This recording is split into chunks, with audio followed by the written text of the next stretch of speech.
शहर के कॉलेज में पढ़ने वाला कबीर छुट्टियों में अपने गांव आया तो उसकी माँ बोली, मेरी सहेली चंदन आई थी। वह और उसकी बेटी शिला तुझे बहुत याद कर रही थी।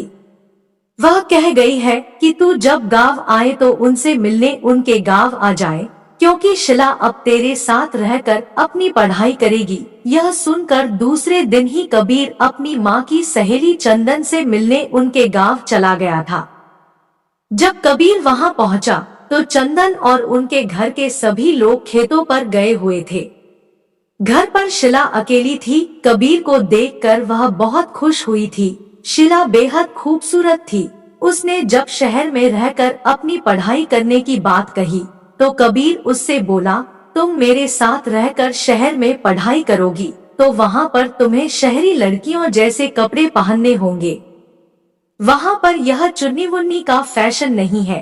कहकर कबीर ने उसकी चुन्नी हटाई तो उसके हाथ रंभा के सुडौल उभारों से टकरा गए। उसकी छुअन से कबीर के बदन में बिजली के करंट जैसा झटका लगा था। ऐसा ही झटका शिला ने भी महसूस किया था। वह हैरान होकर उसकी ओर देखने लगी तो कबीर उससे बोला, यह लंबी चौड़ी सलवार भी नहीं चलेगी। वहाँ पर तुम्हें शहर की लड़की की तरह रहना होगा।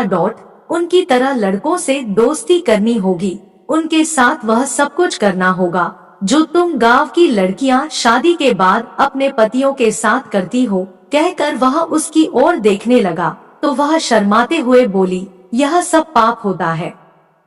अगर तुम इस पाप पुण्य के चक्कर में फंस कर यह सब नहीं कर सकोगी तो अपने इस गांव में ही चौका चूल्हे के कामों को करते हुए अपनी जिंदगी बिता दोगी। कहकर वह उसकी ओर देखते हुए बोला, तुम खूबसूरत हो, शहर में पढ़ाई करके जिंदगी के मजे लेना। इसके बाद कबीर उसके नाजुक अंगों को बार बार छूने लगा।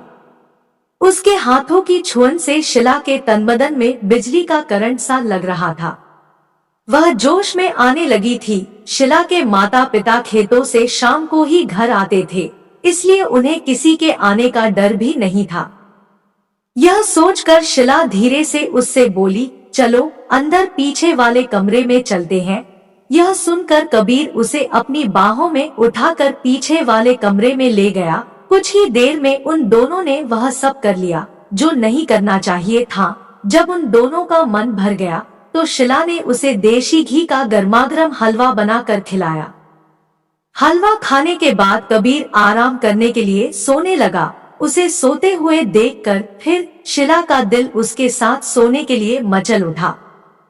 वह उसके ऊपर लेटकर उसे चूमने लगी तो वह उससे बोला, तुम्हारा दिल दोबारा मचल उठा है क्या? तुमने मुझे प्यार का चस्का जो लगा दिया है। शिला ने कबीर के कपड़ों को उतारते हुए कहा। इस बार वे कुछ ही देर में प्यार का खेल खेल कर पस्त हो चुके थे, क्योंकि कई बार के प्यार से वे दोनों इतना थक चुके थे कि उन्हें गहरी नींद आने लगी थी। शाम को जब शिला के माता पिता अपने खेतों से घर लौटे तो अमित को देखकर खुश हुए। शिला भी उसकी तारीफ करते नहीं थक रही थी। वह अपने माता पिता से बोली, अब मैं अमित के साथ रहकर ही शहर में अपनी पढ़ाई पूरी करूंगी।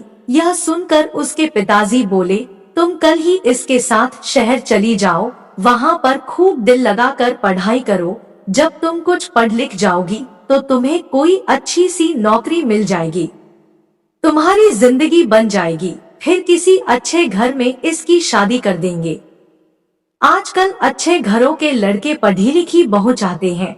शिला की माता ने कहा तो कबीर बोला, मैं दिन रात इसे पढ़ाकर इतना ज्यादा होशियार बना दूंगा कि फिर यह अच्छे अच्छे पढ़े लिखों पर भारी पड़ जाएगी। शिला की माताजी ने अमित के लिए खाने को अच्छे अच्छे पकवान बनाए। खाना खाने के बाद बातें करते हुए उन्हें जब रात के 10 बज गए तब उसके सोने का इंतजाम उन्होंने ऊपर के कमरे में कर दिया।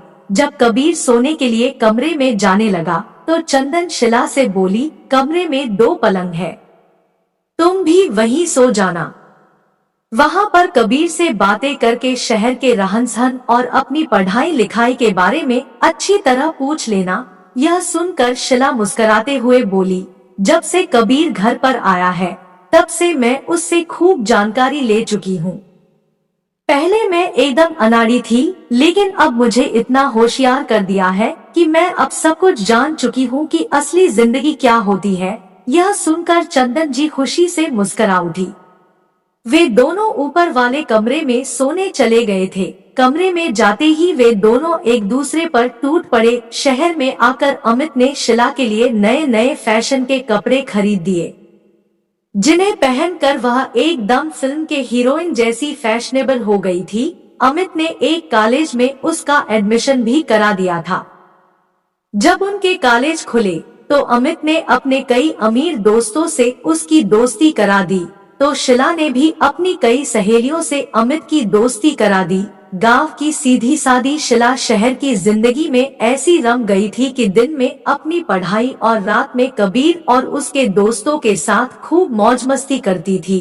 जब शिला शहर से दूसरी लड़कियों की तरह बन संवर कर अपने गांव जाती, तब सभी लोग उसे देखकर हैरान रह जाते थे। उसे देखकर उसकी दूसरी सहेलियां भी अपने माता पिता से उसकी तरह शहर में पढ़ने की जिद करके शहर में ही पढ़ने लगी थी।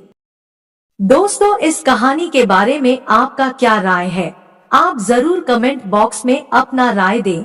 और अगर कहानी पसंद आए तो लाइक करें, शेयर करें अपने दोस्तों के साथ। और अगर चैनल में पहली बार आए हैं तो हमारे चैनल को सब्सक्राइब जरूर करें, क्योंकि आपकी एक क्लिक से हमें हौसला मिलता है। धन्यवाद।